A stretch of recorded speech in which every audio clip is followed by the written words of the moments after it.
À Mbouch, 11 personnes sont mortes et 13 sont encore hospitalisées après un repas familial.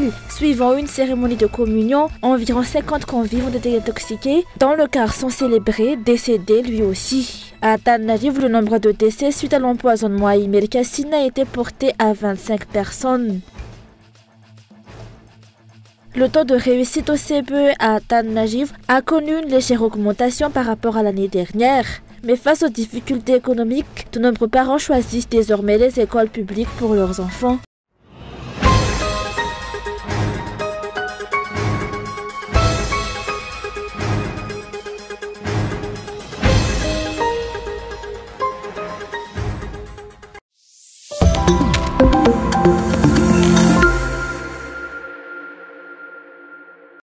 L'intoxication alimentaire se propage actuellement dans plusieurs régions. À Mbouch, 11 personnes ont perdu la vie et 13 autres sont toujours en traitement à l'hôpital, selon les chiffres officiels publiés à 18h. Environ 50 personnes issues d'une même famille ayant partagé un repas après la cérémonie de communion de leurs enfants ont été touchées par cette intoxication. Le petit garçon ayant célébré sa première communion fait partie des victimes décédées.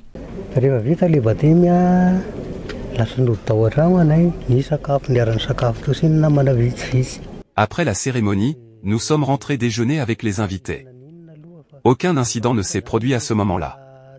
C'est seulement le lendemain qu'un de mes enfants m'a alerté que plusieurs personnes avaient été hospitalisées. Un autre de mes enfants a également été touché. Il n'y avait que des proches à table. On ignore encore si l'intoxication vient des sardines, de la mortadelle ou de l'huile. Les symptômes sont l'assèchement, des difficultés respiratoires, et ensuite, les gens sont transportés d'urgence à l'hôpital. Certains n'ont pas survécu.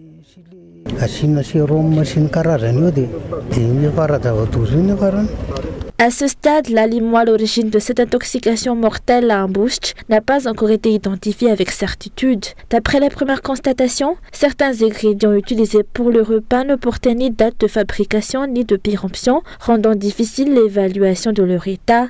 Des cas similaires ont également été signalés dans d'autres régions. Les autorités attendent les résultats d'analyse transmis au ministère du Commerce et de la Consommation afin de rassurer la population sur la sécurité des produits alimentaires couramment consommés.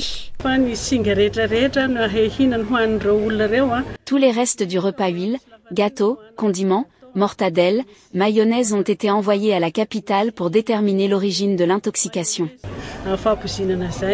Une cellule de crise a été mise en place dans la région d'Amour-Nimani, réunissant les acteurs concernés pour coordonner la gestion de cette affaire.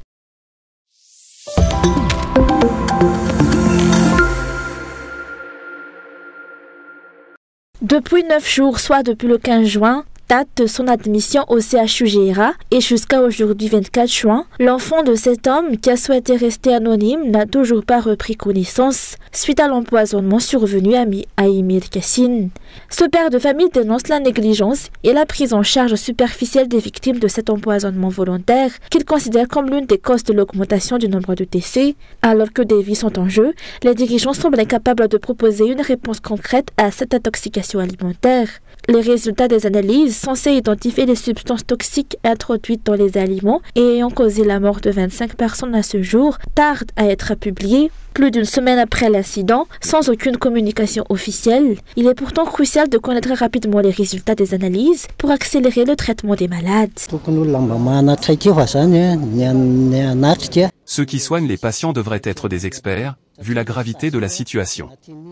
Quand on pose des questions aux stagiaires, même sur les variations anormales de certains paramètres, ils n'ont pas de réponse claire, ils se contentent de dire que ça va remonter.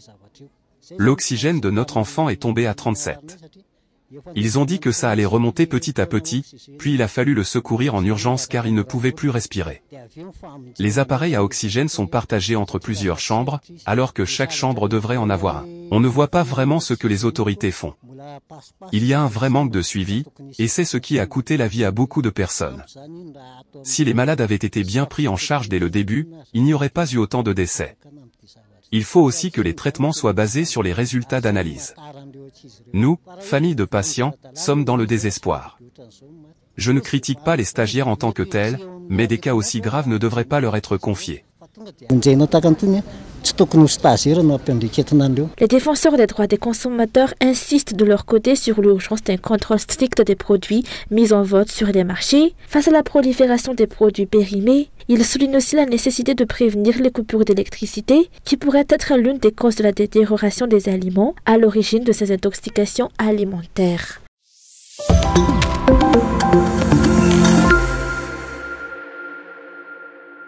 Une crise sanitaire sévit actuellement à Madagascar et se propage dans toutes les régions de l'île, a déploré aujourd'hui le parti TICU Madagascar. De nombreuses vies ont déjà été perdues et plusieurs personnes continuent de lutter contre la mort, victimes de cas d'empoisonnement et d'intoxication alimentaire. Pourtant, aucune mesure concrète n'est perceptible de la part du régime Rajoelina.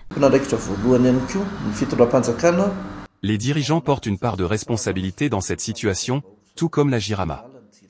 On observe des coupures de courant, y compris dans les hôpitaux où se trouvent des patients en état critique, alors que l'oxygène dépend de l'électricité. Face aux intoxications, aucune mesure stricte n'est prise pour soigner correctement les malades ni pour protéger la population contre cette crise sanitaire. Les dirigeants restent silencieux et rejettent la faute sur les citoyens. Nous dénonçons fermement cette situation et réclamons le respect des droits fondamentaux à la santé, à l'électricité et à l'eau, essentiels pour la santé publique. Le parti TIM estime que toute tentative d'éluder les responsabilités dans cette crise constitue une faute grave, assimilable à un crime selon l'article 35 bis du Code pénal. De nombreuses vies innocentes ont été perdues, d'autres restent sous traitement. Pourtant, la vague d'empoisonnement et d'intoxication alimentaire qui touche le pays ne semble pas figurer parmi les priorités du pouvoir. Au cours des dernières 48 heures, d'autres domaines, étrangers à la santé, ont davantage retenu l'attention des dirigeants.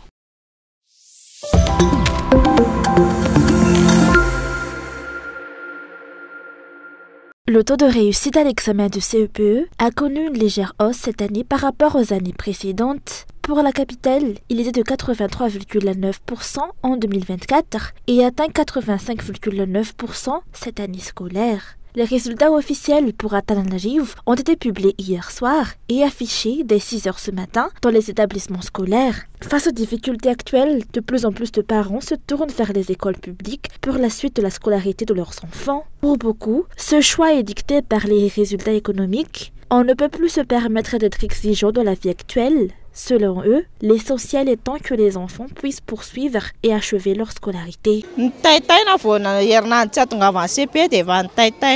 On a beaucoup stressé pendant l'examen et pendant l'attente des résultats. Avec les difficultés financières du moment, on veut inscrire notre enfant dans une école publique. Il faut déjà commencer à acheter les fournitures avant de payer les frais d'inscription. Les taux de réussite sont également élevés dans les zones périphériques de la capitale. 90,8% pour Atalanajiva Timjan et 94% pour Atalanajiva Varajan, d'après les chiffres publiés par le ministère de l'Éducation nationale. Les Cisco du pays se préparent activement pour le prochain examen d'État, qui est le BEPC, prévu du 30 juin au 3 juillet.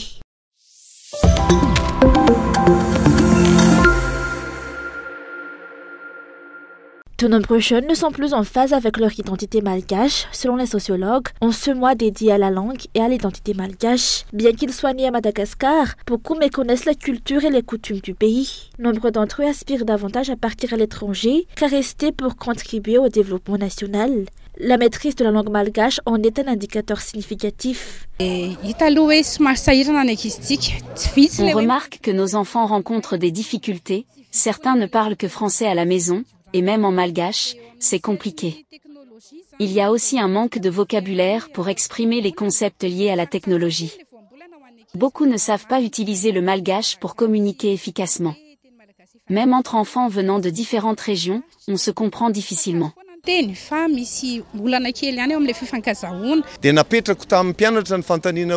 J'ai demandé aux élèves s'ils se sentaient connectés à leur île. Ils m'ont répondu oui, parce qu'ils y sont nés, mais ils se disent connectés de manière passive, et non active. Face à ce constat, les éducateurs ont la responsabilité de reconnecter les élèves à leur identité malgache. L'enseignement de la langue et de la culture malgache doit être intégré au programme scolaire dès le primaire, y compris dans les établissements suivant le système français. L'objectif est de former des jeunes conscients de leur identité et fiers de leurs racines. Il faut apprendre le malgache dès la petite section. Certes, il est aussi essentiel de maîtriser le français pour rester ouvert sur le monde. Il ne faut pas délaisser notre langue jusqu'à la terminale. Pour les spécialistes de la société et de la culture malgache, le mois de la langue et de l'identité malgache ne devrait pas se limiter à une période de célébration ponctuelle, le mois de juin. Cette identité devrait se vivre au quotidien afin que les citoyens, et notamment les jeunes, la ressentent pleinement. Le retour à l'essentiel et à la valorisation de l'identité malgache sont, selon eux, des leviers essentiels du développement. Dans cette dynamique, l'école BIRDS a également marqué ce mois à sa manière en menant des actions contre la discrimination, notamment celles dont sont victimes les personnes analphabètes, encore nombreuses à Madagascar.